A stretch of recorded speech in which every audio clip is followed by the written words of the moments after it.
Ang mga rumaratsyadang balita dito sa Frontline Express. Nasa 70 pamilya na wala ng tirahan sa nasunog na residential area sa Tondo, Maynila. Guaranteed letter bilang requirement sa pagkuha ng medical assistance ng mga mahihirap, pinabalak alisin para hindi raw napupulitika. Mga TNVS driver magtitigil pasada tuwing rush hour bilang pagtutol sa bawas singil ng surge fee. Driver na nag-viral dahil sa pananakit sa mag-amang nagkakariton, nakipag-ayos na. At mga Katoliko, inumpisahan na ang 9 na gabing novena mass para sa araw ng Pasko. Nasa 20 bahay ang nasunog sa Barangay 123 sa Tondo, Maynila kaninang madaling araw. Ang ilan sa mga residente wala raw naisalbang gamit sa bilis ng pagkalat ng apoy. At live mula sa Tondo, nasa frontline ng balitang yan, si Nina Ongpauco. Nina, anong oras ba sumiklab itong sunog?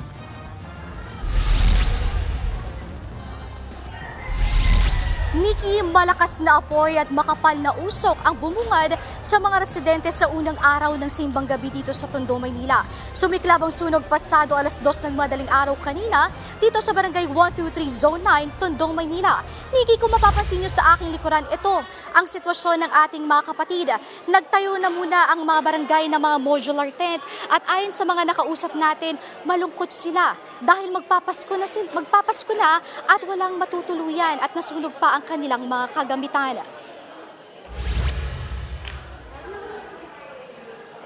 Siyempong gising na ang mga residente dahil nga sa unang araw ng simbang gabi nang magkasunog sa lugar. Inabot ng higit 2 oras bago idinklara ang fire out. Hindi nakatulong na gawa sa light materials ang mga bahay kaya mabilis na kumalat ang apoy. Ayon sa kagawad ng barangay, madalas ang sunog sa kanilang lugar. Marso ngayong taon nasunog din ang lugar sa sakop ng Barangay 123. Aabot daw sa 20 bahay ang natupok at 70 pamilya ang apektado. Food lang siguro muna ang maibibigay namin. Magluluto po kami para po sa kanila. Saka Opo. meron na rin naman po mga Opo. MTSW. Yung mga- Nakaabang na rin po sila sa labas. Sila po yung magbibigay ng tulong pinansyal.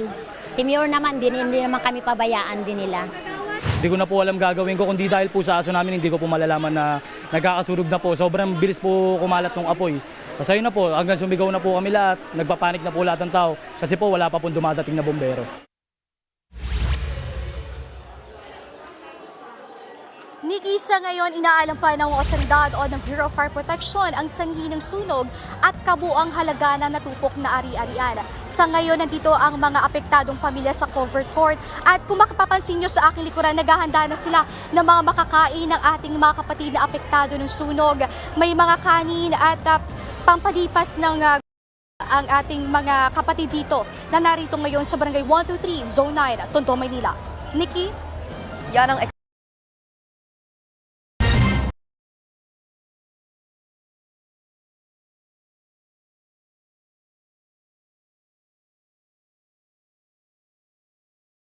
ang suspect kasama ang bata pero hindi na ito bumalik. Narito ang express report ni Mon. Pagmasdan ng babaeng ito na palabas sa akay-akay niyang isang bata. Maya-maya pa, lumakad na siya papalayo kasama ang paslit. Ang babaeng yan, sangkot.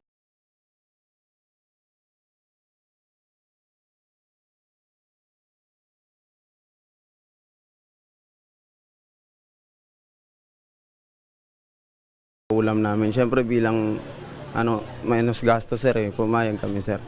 Mahigit 10 minutong lumipas bago napansin ng mga magulang na nawawala na ang kanilang anak. Agad nila itong idinulog sa pulisya kaya ikinasa agad ang search and rescue operation. Umabot ng ilang araw ang paghahanap sa sospek at sa bata.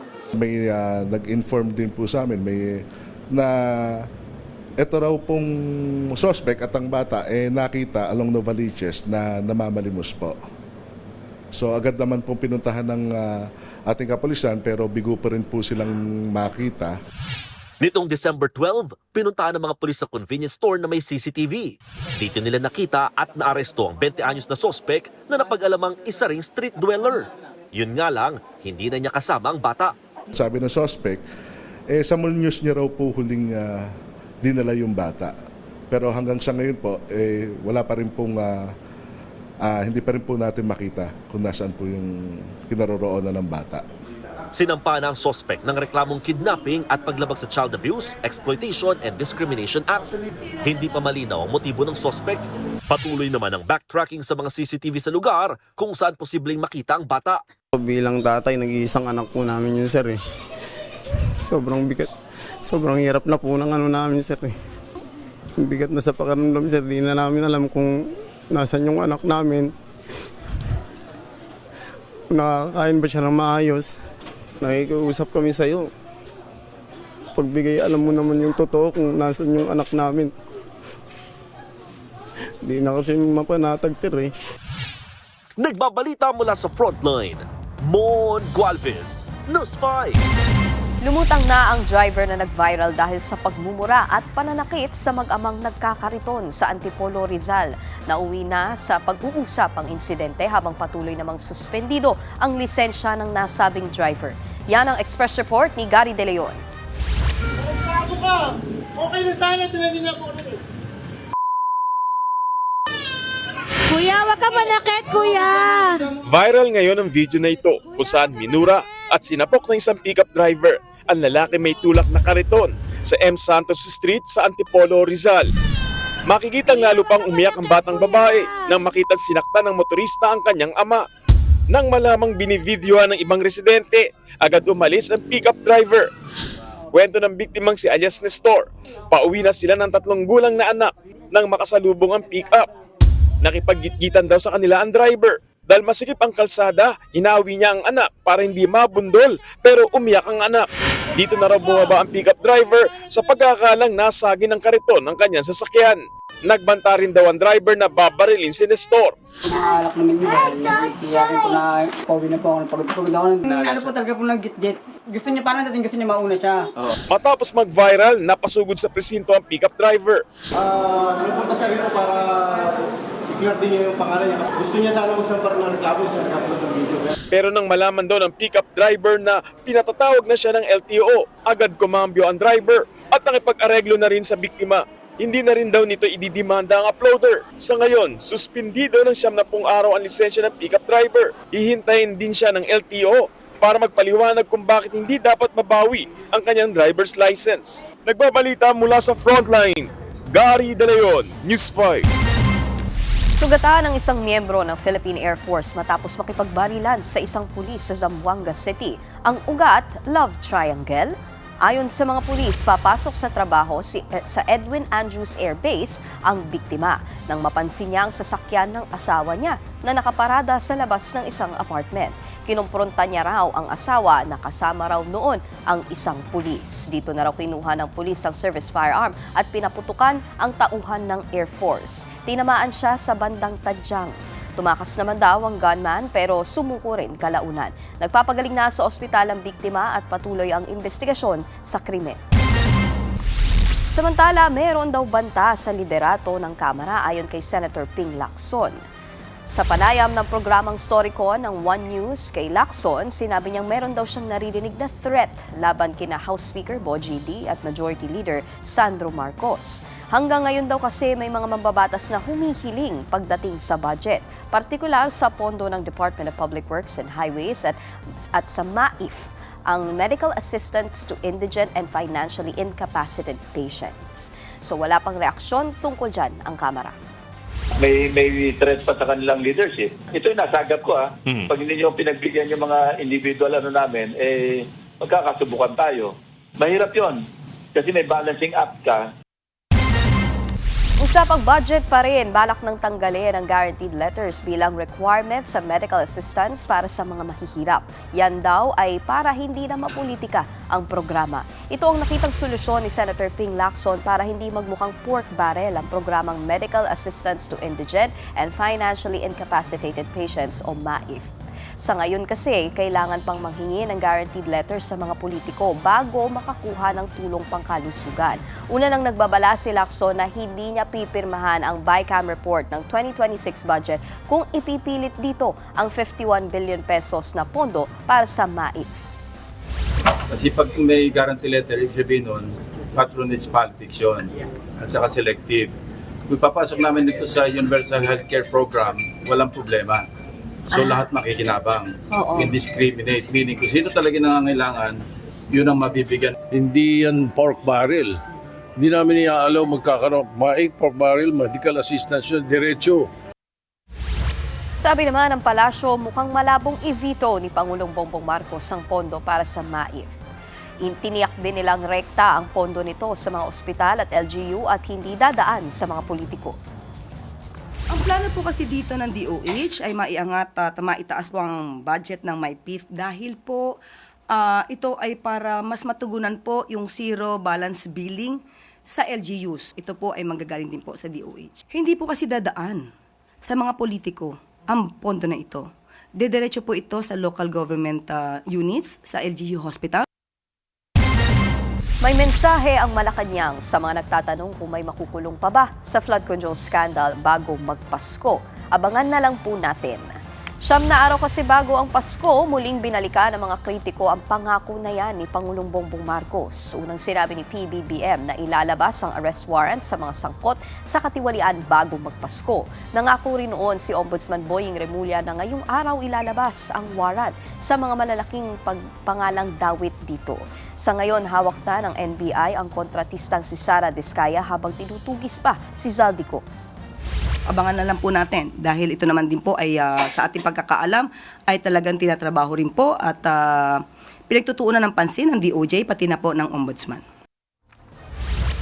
Bukas naman ang pamahalaan sa pakikipag-ugnayan sa United Nations Convention Against Corruption para mahanap at maaresto si Ko. Kasunod dito sa suhestyon ni Senator Ping Lacson na humingi na ng tulong sa UNCAC ang Pilipinas. But it will have to depend on the country. Sa parte naman po ng DOJ, base po sa kanila, wala pa pong aktibong ugnayan with UA at invocation of UNCAC. Interpol pa lang po ang coordination. Susunod, mga DNVS driver magtitigil pasada raw tuwing rush hour bilang pagtutol sa bawas singil sa surge fee. Yan at iba pang mga balita sa pagbabalik na Frontline Express.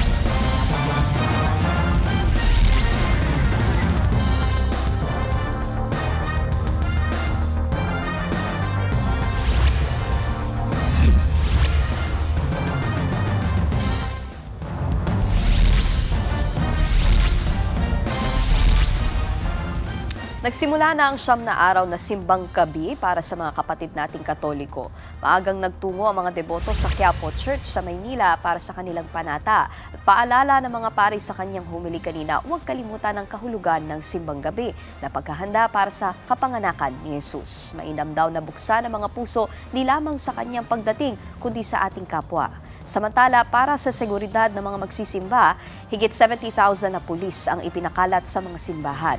Inaasahang milyong-milyong debotong Katoliko ang lalahok sa simbang gabi na magtatapos sa December 24. Hindi raw nasusunod ang ipinatutupad na maximum suggested retail price sa ilang bilihin ayon sa Department of Agriculture. Kasunod yan ang ginagawang inspeksyon ng ahensya sa ilang mga palengke. At live mula sa Mega Q-Mart sa Quezon City, nasa frontline ng balitang yan, si Carrie Cator. Carrie, magkano na nga ba ang presyuhan dyan? Nikki, dahil nga magpapasko ay nagsagawa ng inspeksyon ang Department of Agriculture sa isang palengke rito sa Quezon City, itong Mega Q-Mart, at pinangunahan yan ni Agriculture Assistant Secretary Genevieve Guevara. At sa nakita nga niya, tama yung nabanggit mo, hindi nasusunod ng karamihan sa mga retailer yung ipinapatupad na maximum suggested retail price o MSRP sa iba't ibang commodity, partikular na ang karneng baboy at pulang sibuyas. Dahil sa pork, sa nakita rito ay nasa 390 hanggang 420 pesos kada kilo yung bentahan. Mas mataas yan doon sa MSRP na nasa 370 pesos. Habang yung pulang sibuyas o red onions naman ay ibinebenta sa 180 to 200 pesos per kilo. Pero ang MSRP niyan ay mas mababa na nasa 150 pesos lang.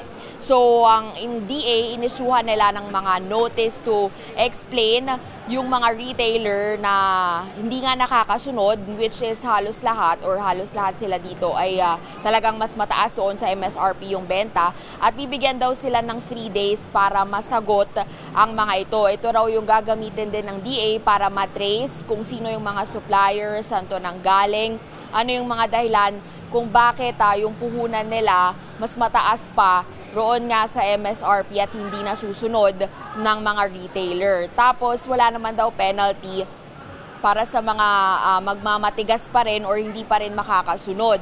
Pero posibleng magpatulong na sila sa law enforcement para nga ipatupad itong maximum price sa pork at sa red onions. Ang sabi naman ng mga nagtitinda na nakausap natin, hindi nila masunod dahil nga malulugi raw sila kasi nga yung puhunan nila ay mas mataas pa at marami pa silang ibang expenses. Samantala, ang DA hinihikayat naman ang publiko na mamili muna ng mga alternative gaya ng chicken kung masyado silang namamahalan nga sa pork, at magmatsyag daw at bantayan pa rin ang mga presyo dahil ang sabi ng DA ay wala dapat magtataas na ngayong magpapasko. Yan muna para sa latest dito. Balik sa Nikki. Yan ang Express Report ni Kari Cator, live mula sa Quezon City.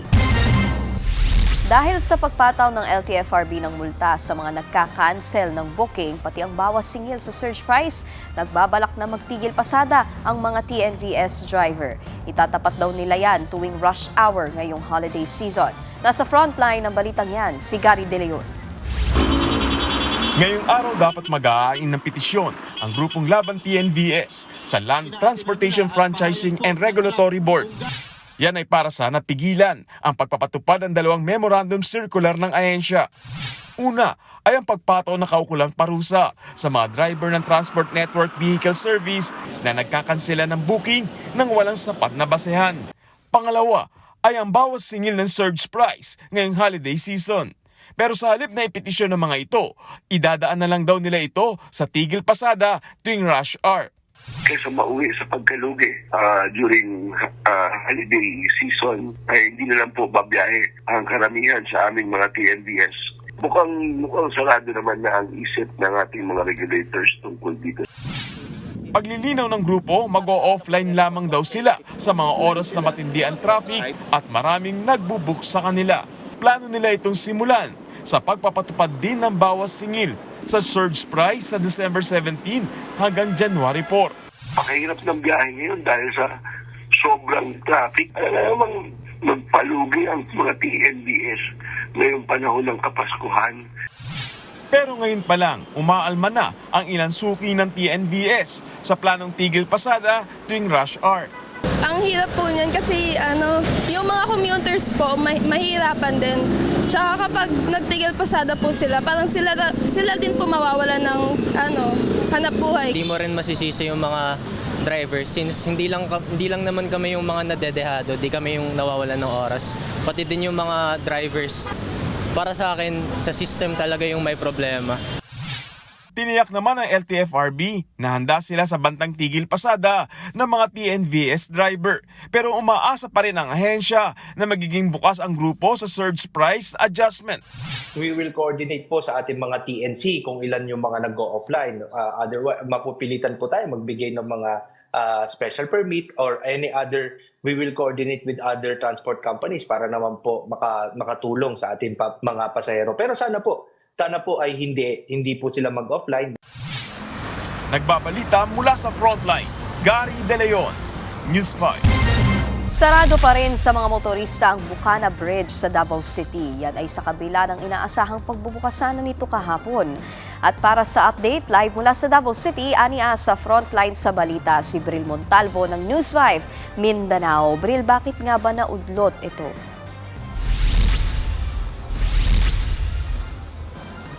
Nikki, may mga kailangan pa raw ayusin sa Bucana Bridge dito sa Davao City, kaya 2 beses nang naudlot ang sanay temporary opening nito simula pa noong Lunes. Sarado pa rin sa mga motorista ang tulay.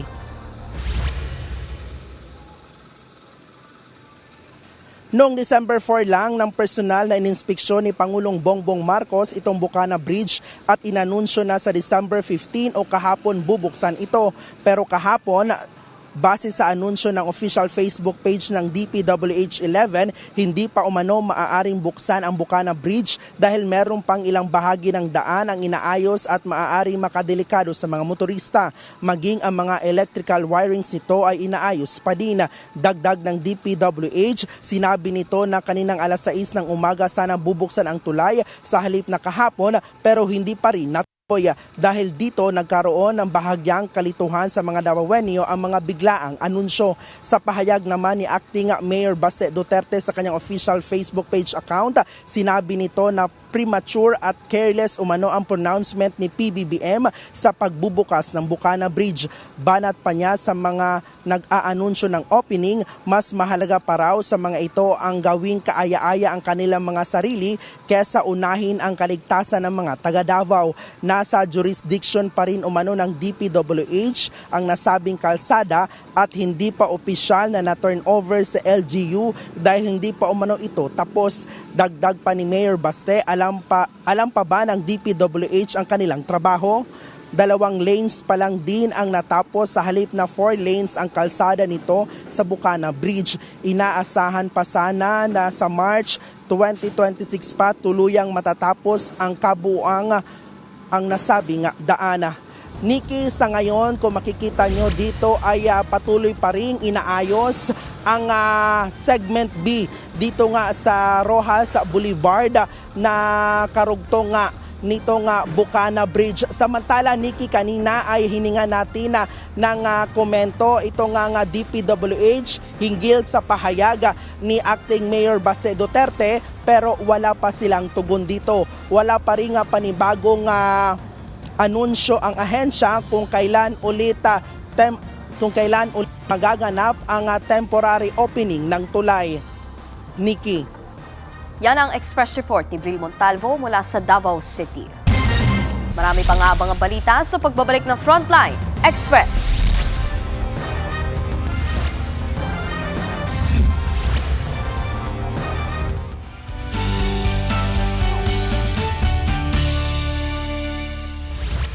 Nadagdagan pa ang mga ginto na medal haul ng Philippines sa Southeast Asian Games. Dinala nila Hussein Loranya at Naomi Cesar ang gold sa men's at women's 800-meter run.